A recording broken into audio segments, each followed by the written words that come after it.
Ada instruksi khusus untuk digunakan di atas. Alena tidak berharap pihak lain begitu perhatian, dan berkata dengan penuh syukur, "Terima kasih, Bibi, ini kerja keras untukmu." Wanita itu melambaikan tangannya dan berkata sambil tersenyum, "Ibumu dan aku telah susah senang bersama. Kamu tidak perlu berterima kasih atas kebaikanku." Pada saat ini, dia tiba-tiba melihat Sinta Fei masuk mengenakan masker di pintu masuk, dan keduanya bertukar lihat, jadi dia menatap Rika dan berkata, "Rika, aku di sini masih ada yang harus dilakukan, jadi aku tidak dapat menemanimu melalui pemeriksaan keamanan, dan ketika kamu datang ke Amerika Serikat, kamu harus ingat untuk memberitahuku sesegera mungkin." Rika terkekeh, "Jangan khawatir, Direktur Alexa." Setelah selesai berbicara, dia menyadari bahwa dia telah mengatakan hal yang salah, dan tiba-tiba dia tidak tahu bagaimana cara berbohong. Alena juga sedikit terkejut, dia tidak tahu mengapa ibunya memanggil pihak lain Direktur Alexa. Pada saat ini, wanita itu dengan cepat berkata, "Hei, lihat dirimu, itu panggilan namaku di lembaga pemasyarakatan Bedford Hills. Jangan menyebutnya ketika kamu keluar, itu sial." Kemudian Rika kembali sadar, dan berkata dengan cepat, ya. Setelah selesai berbicara, dia buru-buru berkata kepada Alena, "Alena, bibimu Alexa adalah sahabat ibu di lembaga pemasyarakatan Bedford Hills. Selnya adalah kakak perempuan tertua, dan kita semua memanggilnya Direktur Alexa." Alena tidak terlalu memikirkannya, meskipun dia tidak tahu mengapa pihak lain masuk penjara, tetapi melihat bahwa pihak lain sangat sopan dan berbicara dengan baik, dia bahkan tidak memikirkannya. Itu mungkin karena beberapa kejahatan yang buruk, jadi dia tidak terlalu memikirkannya. Terlebih lagi, dia juga tahu bahwa tidak pantas membicarakan urusan orang lain di penjara, jadi dia segera berhenti dan menghentikan topik ini. Direktur Alexa segera pergi dan pergi. Begitu dia pergi, Sinta Fei mendatanginya, memberi isyarat kepada mereka berdua, "Alena, Tuan Renza." Melihat Sinta Fei telah datang, Alena terkejut dan bertanya, "Sinta, mengapa kamu di sini?" Sinta Fei tersenyum dan berkata, "Aku di sini untuk mengantarmu pergi. Awalnya aku ingin pergi ke Indonesia bersamamu selama beberapa hari, tetapi ada terlalu banyak hal yang terjadi baru-baru ini. Jadi aku datang untuk mengantarmu pergi." Rika menatap Sinta Fei dengan kaget, dan berkata, apakah kamu itu wanita tertua dari keluarga Fei?" Berita tentang keluarga Fei pada awalnya sangat populer, dan Rika tahu sesuatu tentang itu. Ketika dia melihat Sinta Fei di TV untuk pertama kalinya, sebagai kepala keluarga Fei, dan diperintahkan untuk menyelesaikan krisis besar keluarga, dia merasakan emosi yang begitu besar di dalam hatinya. Rika masih memiliki ingatan segar tentang Sinta Fei. Rika melihat ketika sudah waktunya bagi Sinta Fei untuk menjadi orang yang nyata, dia sangat bersemangat hingga tidak bisa menambahkan apapun. Namun, yang tidak diketahui Rika adalah bahwa Sinta Fei yang ada di depannya sebenarnya adalah Sania yang memberi suaminya Rolls-Royce culinan di Jakarta saat itu. Pada saat ini, Sinta Fei juga berkata dengan sopan kepada Rika, "Halo, Bibi." Rika berkata dengan penuh semangat, "Nona Fei, apakah kamu kenal putri dan menantuku?" Sinta Fei tertawa dan berkata, "Tentu saja aku mengenalmu, Tuan Renza telah banyak membantuku di Feng Shui dan baik padaku sebagai klien." Sinta Fei mengangguk, dan berkata sambil tersenyum, "Merupakan kehormatan bagi saya untuk menjadi klien Tuan Renza." Rika sangat gembira dan berkata, "Ya Tuhan, itu pasti menantu laki-lakiku." Saat dia berbicara, dia dengan cepat mengeluarkan ponselnya, menyerahkannya kepada Alena yang ada di samping, dan berkata dengan tidak sabar, "Alena, foto aku dan Nona Fei. Mari kita mengambil beberapa foto bersama." Begitu Rika mengatakan ini, Alena tahu bahwa ibunya pasti ingin mengambil foto dan mengirimkannya ke Moments sebagai sambilan.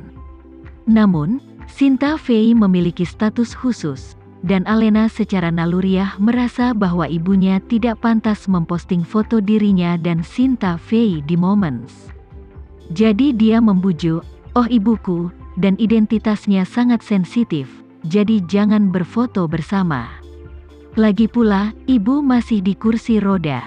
Kelihatannya tidak bagus." Rika mendengar ini, dia dengan cepat berkata, "Tidak masalah, bantu aku dengan cepat.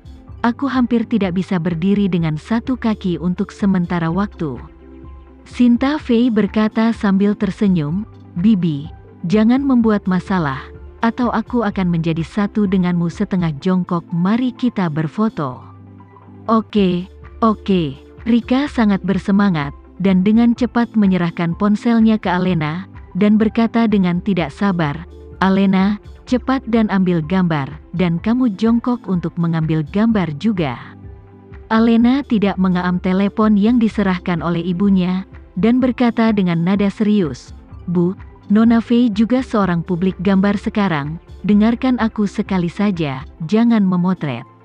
Melihat sikap putrinya yang keras dan gigih, Rika tahu bahwa putrinya pasti telah melihat melalui pikiran kecilnya. Dalam keputusasaan, dia hanya bisa berkata dengan getir, tidak apa-apa, jika kamu tidak memfotonya, tidak masalah." Tama melihat Rika menyerah, tetapi ekspresinya masih sedikit sedih, jadi dia tersenyum dan berkata, "Bu, sebenarnya tidak menarik untuk mengambil foto grup di bandara. Jika ibu mengambil foto di sini, bahkan temanmu akan berpikir bahwa ibu kebetulan bertemu dengan Nona Fei di bandara, dan menyeretnya untuk mengambil foto. Itu terlihat sangat buruk, bukan?" Kata-kata Tama sedikit samar, tetapi Rika mengerti esensi dari semuanya sekaligus. Jadi dia berpikir dalam hati, apa yang dikatakan menantu laki-lakiku yang baik itu benar. Berfoto dengan orang-orang di bandara, terutama selebritas, 100 orang melihatnya, dan berharap 101 orang mengatakan bahwa ini pasti foto yang diambil secara kebetulan, memohon seseorang untuk mengambilnya, dan itu benar-benar dikirim, dan aku tidak bisa berpura-pura. Sebenarnya, Sinta Fei awalnya mengira itu acuh tak acuh, tetapi melihat Alena sepertinya berusaha menghentikannya, dia juga tersenyum dan berkata, "Bibi, aku takut itu tidak akan terlihat bagus di depan umum kali ini. Bagaimana kalau kita foto lagi ketika kita mengadakan pertemuan pribadi di masa depan?" Ketika Rika mendengar ini, dia merasa sedikit kecewa pada awalnya, tetapi segera meningkat pesat. Dia berpikir, menantuku adalah orang yang baik, dengan kemampuan yang luar biasa, bahkan Nona Fei adalah kliennya, jadi kita harus bertemu satu sama lain di masa depan. Jika kamu benar-benar dapat mengambil foto dengan Nona Fei di pesta, itu akan luar biasa. Jadi, dia setuju tanpa berpikir, dan berkata sambil tersenyum, "Jika Nona Fei punya waktu, dia harus datang ke Jakarta. Kamu harus datang ke rumah kami sebagai tamu." Sinta Fei mengangguk, dan berkata sambil tersenyum, "Tidak masalah, Bibi Rika, saya pasti akan berkunjung." Pada saat ini, Tama menerima pesan suara dari Fanny, dan mendengarkannya. Fanny berkata dalam pesan itu, "Kak Tama, kita sudah mendarat di Bandara New York. Apakah kamu sudah sampai?" Tama menjawab, "Di mana kamu sekarang?" "Kami baru saja tiba di bandara, dan kami akan segera mulai check-in." "Bagus sekali," kata kapten, "kami tidak perlu turun dari pesawat, tunggu saja kamu di pesawat." Tama menjawab, "Benar, kamu tunggu saja di pesawat, kita akan segera ke sana." Setelah membalas pesan Fanny, Tama kemudian berkata, "Pesawat sudah mendarat, atau mari kita lakukan formalitas dengan cepat." Setelah itu, dia berkata kepada Sinta Fei, "Nona Fei, setelah melewati pemeriksaan keamanan, kamu akan keluar dari bea cukai, jadi tidak perlu mengantar kami. Ayo cepat kembali." Sinta Fei merasa enggan, tetapi masih mengangguk sambil tersenyum, dan berkata, "Tuan Renza, Alena, Bibi Rika, kalian semua memiliki perjalanan yang baik, jadi aku tidak akan mengantar kalian." Setelah mengucapkan selamat tinggal kepada Sinta Fei, ketiganya melewati pemeriksaan keamanan dan bea cukai, dan langsung naik ke pesawat dari tempat parkir di luar gedung VIP. Kaki Rika tidak nyaman, dan bandara secara khusus mengirim 2 personel layanan untuk membantunya di sepanjang jalan. Di pesawat, Bibi Ratih, Fanny, dan Claudia melihat Tama naik ke pesawat, dan mereka semua segera berdiri untuk menyapa, terutama Fanny dan Claudia.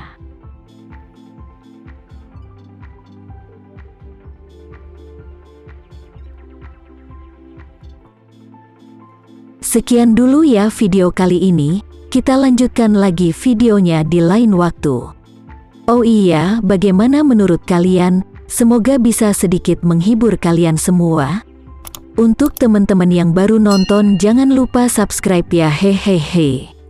Dan kalau teman-teman ada yang ingin gabung langganan, bisa langsung gabung saja untuk dapat fitur yang menarik dan sedikit membantu Mimin. Terima kasih banyak sudah menonton, sampai jumpa lagi, bye.